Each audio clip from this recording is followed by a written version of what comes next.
എല്ലാവർക്കും നമസ്കാരം. എസ്മമ്മയുടെ മറ്റൊരു വീഡിയോയിലേക്ക് സ്വാഗതം. ഇന്നത്തെ ഹോസ്പിറ്റൽ ബാഗ് ഞാൻ എനിക്ക് വേണ്ടി തന്നെ സെറ്റ് ചെയ്യുന്നതാണ്. അപ്പോൾ ഇതുവരെയുള്ള വീഡിയോസ് കണ്ടിട്ടും കുറേ പേർക്കൊക്കെ അറിയാം. അപ്പോൾ എൻ്റെ സെക്കൻഡ് ഡെലിവറിക്ക് വേണ്ടിയിട്ടുള്ള ഹോസ്പിറ്റൽ ബാഗാണ് ഞാൻ ഇന്ന് റെഡിയാക്കുന്നത്. ഫസ്റ്റ് തന്നെ എനിക്ക് കാണിക്കാനുള്ളത് ഇത്രയും ഡ്രസ്സ് എന്ന് പറയുന്നത് എൻ്റെ ആദ്യത്തെ കുഞ്ഞിൻ്റെയാണ്. എൻ്റെ വീഡിയോസ് സ്റ്റാർട്ടിങ് മുതൽ കണ്ടവർക്കറിയാം. നമുക്ക് ഈ ഷോപ്പ് സ്റ്റാർട്ട് ചെയ്യുന്നതിന് മുമ്പ് ഞാനിതൊരു യൂട്യൂബ് ചാനലിലായിട്ട് മകൻ സ്റ്റെവിൻ്റെ വീഡിയോസായിട്ടാണ് ഞാനിത് സ്റ്റാർട്ട് ചെയ്തത്. അപ്പോൾ സ്റ്റെവിൻ്റെ ഡ്രസ്സുകൾ ഞാൻ ഇത്ര എടുത്ത് വെച്ചേരുന്നതാണ് എൻ്റെ ഹോസ്പിറ്റൽ ബാഗിലേക്ക് മെയിനായിട്ട് വരുന്നത്. ഇത് ഞാൻ കാണിക്കുന്നത് വേറെ ഒന്നും കൊണ്ടല്ല. എപ്പോഴും ഹോസ്പിറ്റൽ ബാഗിലേക്ക് വരുമ്പോൾ ആൾക്കാർ പറയും 2000 1000 അങ്ങനെ കുറച്ച് മതി എന്ന് പറയും. ഞാൻ പറയുന്നത് നിങ്ങൾ ആ ഫസ്റ്റ് ഇൻവെസ്റ്റ്മെൻറ്റ് ഒരിക്കലും ഒരു നഷ്ടമായിട്ടോ ഒരു എക്സ്പെൻസ് ആയിട്ടോ കാണരുത്. അതൊരു ഇൻവെസ്റ്റ്മെൻ്റ് ആയിട്ട് കാണുക. കാരണം നിങ്ങൾക്ക് ഫസ്റ്റ് ചൈൽഡിനും സെക്കൻഡ് ചൈൽഡിനും ഉപയോഗിക്കാം. അത് നിങ്ങൾക്ക് ലാഭമുള്ള ഒരു ഇൻവെസ്റ്റ്മെൻ്റ് ആണെന്നേ ഞാൻ പറയുള്ളൂ. അപ്പോൾ അതിൻ്റെ ഒരു തെളിവാണ് ഞാൻ പറയുന്നത്. എൻ്റെ ഹോസ്പിറ്റൽ ബാഗിൻ്റെ പകുതി ഐറ്റംസും എൻ്റെ ഫസ്റ്റ് ചൈൽഡിൻ്റെ തന്നെയാണ്. ബാക്കി കുറച്ച് എക്സ്ട്രാ പുതിയതായിട്ട് കണ്ടുപിടിച്ച ഇൻവെൻഷൻസും 5 വർഷം കഴിഞ്ഞ് വന്ന സാധനങ്ങളൊക്കെയാണ് ഞാനിന്ന് ആഡ് ചെയ്യുന്നത്. ഓക്കെ, അപ്പോൾ എക്സ്ട്രാ എടുത്ത ഐറ്റംസ് ഇതൊക്കെയാണ്. ക്യാരി കോട്ട് എടുത്തിട്ടുണ്ട്. അതൊക്കെ ചിലപ്പോൾ നമ്മൾ ഫസ്റ്റ് ചൈൽഡ് എടുത്തിട്ട് രണ്ടാമത്തെ ചൈൽഡ് ആകുമ്പോഴേക്കും ഒരു പരിവായിട്ടുണ്ടാവും. അതൊക്കെ ചിലപ്പോൾ ഒന്നും കൂടി വാങ്ങേണ്ടി വരും. അപ്പോൾ ഒരു ക്യാരി കോട്ട് എടുത്തിട്ടുണ്ട്. അതുപോലെ ഫീഡിങ് പില്ലോ എൻ്റെ അഭിപ്രായത്തിൽ ഇതൊരു മസ്റ്റായിട്ടുള്ള ഒരു ഐറ്റമാണ്. നമ്മൾ കൊച്ചിന് ഇൻവെസ്റ്റ് ചെയ്യുമ്പോൾ അമ്മ കുറച്ച് ബുദ്ധിമുട്ട് സഹിച്ചോട്ടെ എന്ന് വിചാരിക്കാതെ അമ്മയും ഇച്ചിരി റിലാക്സ് ചെയ്യണമെന്നുണ്ടെങ്കിൽ ഇതുപോലത്തെ ഒരു ഫീഡിങ് പില്ലോ കുഞ്ഞിനെ കിടത്താനും പാൽ കൊടുക്കുന്ന സമയത്തൊക്കെ ഭയങ്കര ഹെൽപ്ഫുൾ ആയിട്ടുള്ള ഒരു ഐറ്റമാണ്. അതുപോലെ ഒരു ബാസ്ക്കറ്റ് വേണം. പിന്നെ ഈ തവണ ഷോപ്പൊക്കെ ഉള്ളതുകൊണ്ട് ഞാൻ ഒട്ടും കുറച്ചില്ല. നല്ല തുണിയൊക്കെ ഇട്ടിട്ടുള്ള നല്ലൊരു കാണാൻ ഭംഗിയുള്ള ബാസ്ക്കറ്റൊക്കെ എടുത്ത് ഫസ്റ്റ് ടൈം വെറുതെ പ്ലാസ്റ്റിക് ബാസ്ക്കറ്റായിരുന്നു. അതൊക്കെ വേണമെങ്കിൽ നമുക്ക് ബഡ്ജറ്റിൽ അഡ്ജസ്റ്റ് ചെയ്യാവുന്ന കാര്യങ്ങളുള്ളൂ. അതുപോലെ ഡ്രൈ ഷീറ്റ് 2 മീഡിയം സൈസ്, നിങ്ങൾക്ക് വേണമെങ്കിൽ ഒരു ലാർജ് എടുത്തിട്ട് കട്ട് ചെയ്ത് ആക്കാവുന്നതേ ഉള്ളൂ. അതുപോലെ പാമ്പേഴ്സ് എടുത്തിട്ടുണ്ട്. വെറ്റ് വൈപ്സ്, കുളിപ്പിക്കാനുള്ള ഷീറ്റ്. പിന്നെ വന്നേക്കുന്നത് ഡയപ്പർ ക്രീം മസ്റ്റായിട്ട് നമ്മൾ ഹോസ്പിറ്റലിൽ കൊണ്ടുപോകണം. ഒരു ക്രീം അല്ലാതെ ബോഡി ക്രീം, ഒരു സോപ്പ്.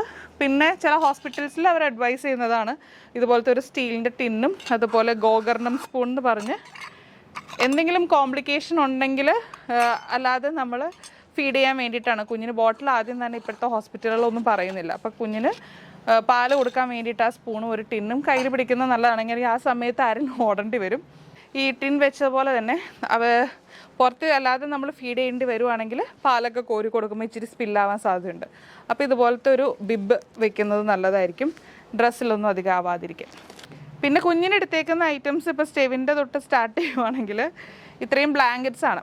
നമ്മൾ ഹോസ്പിറ്റലിലേക്ക് പോകുമ്പോൾ 5 days എന്നുള്ള രീതിയിലാണ് നമ്മൾ പൊതുവെ പാക്ക് ചെയ്യുക.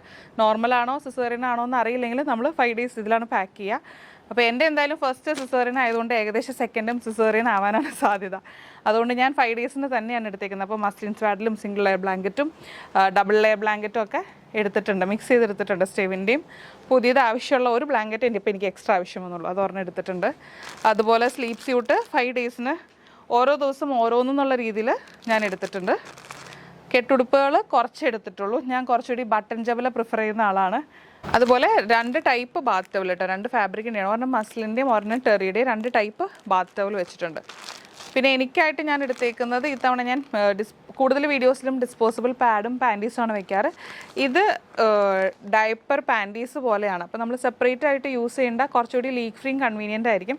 2-3 കസ്റ്റമേഴ്സിന് ഇത് കൊടുത്തപ്പോൾ അവർ നല്ല അഭിപ്രായം പറഞ്ഞ കാരണം ഇതാണ് ഞാനും ചൂസ് ചെയ്തേക്കുന്നത്. ലേറ്റർ വീഡിയോസിൽ ഇതിൻ്റെ അഭിപ്രായം ഞാൻ പറയാം. സെപ്പറേറ്റ് ആയിട്ടൊരു പാൻറ്റീസും പാഡും യൂസ് ചെയ്തതിനേക്കാളും ഇതുപോലത്തെ ഒരു ഡയപ്പർ പാൻറ്റീസാണ് കുറച്ചുകൂടി കൺവീനിയൻറ്റ് എന്ന് നോക്കിയിട്ട് ഞാൻ പറയാം.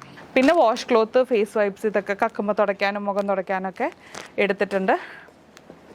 എക്സ്ട്രാ ഡിസ്ചാർജ് ചെയ്യുമ്പോൾ ഇടാനുള്ള ഡ്രസ്സ്, ക്യാപ്പ്, മിറ്റൻ, സോക്സ് എടുക്കുന്നുണ്ട്.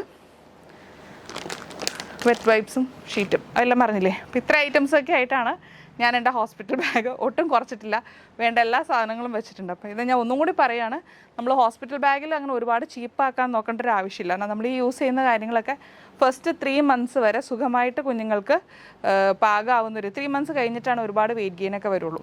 അപ്പോൾ യൂസ് ചെയ്യുന്നതൊക്കെ ഒരു 3 monthsലേക്കാണ്, അല്ലെങ്കിൽ സെക്കൻഡ് ചൈൽഡിനും കൂടിയാണ് എന്നൊക്കെ വിചാരിച്ച് ഫസ്റ്റ് ഇതിൽ നന്നായിട്ട് ഇൻവെസ്റ്റ് ചെയ്യാം.